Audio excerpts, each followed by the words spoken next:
if you are going to seed warm season turf, and I do not recommend it, I do not, but if you do, you can do it, and many people have been successful. You have to do that in the spring.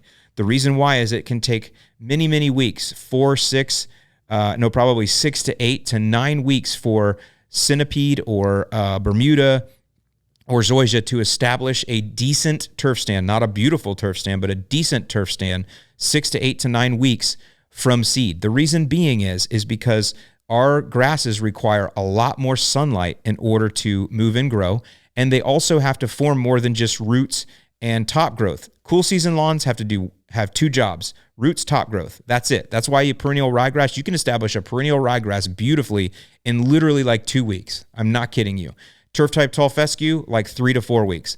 Kentucky bluegrass, 4 to 5 weeks. Established, beautiful, looking great, and ready to survive a winter.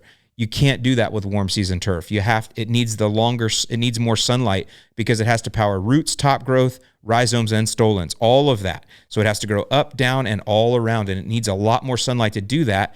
And if you try to do that in the fall, the days are too short. It isn't necessarily about heat, because we would have plenty of heat to grow seed down here in the South Florida in the winter, but the days aren't long enough. There's not enough sunlight to power the growth. Because remember, photosynthesis is what powers grass plants or any plant. They create their own sugars through the process of photosynthesis, which is what powers the plant and fuels it.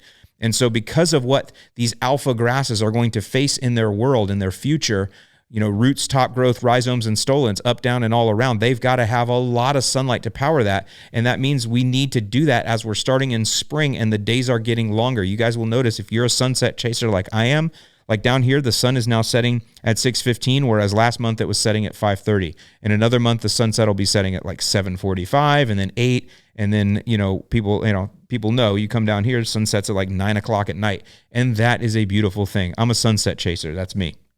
And so because of that, you want to plant your warm season turf when it's going to be getting longer and longer days. As it matures, it gets more and more sunlight. And that is the spring. Here's the deal, though. That means that all through that spring, all of these weeds that we have adapted are going to come in. I'm thinking about things like doveweed. I'm thinking about Florida pusley. I'm thinking about, I could name them, right? All of the crabgrass, signal grass, carpet grass, I don't know. There's a bunch, right? Down here, torpedo grass. All of these things are going to compete. And all of these things also have rhizomes and stolons. Did I say doveweed? Doveweed is my number one enemy. All of these things have rhizomes and stolons that are going to take over your grass. And I can tell you, they will outgrow. They'll have larger leaves, they will grow faster, and they will overrun your grow. Now, does that mean that you can't do it? No, you can spray weed control and you can stay on top of it. But are you going to want to slather the earth with all of these chemicals? You have to decide that. And are you going to use multiple chemicals in order to do it?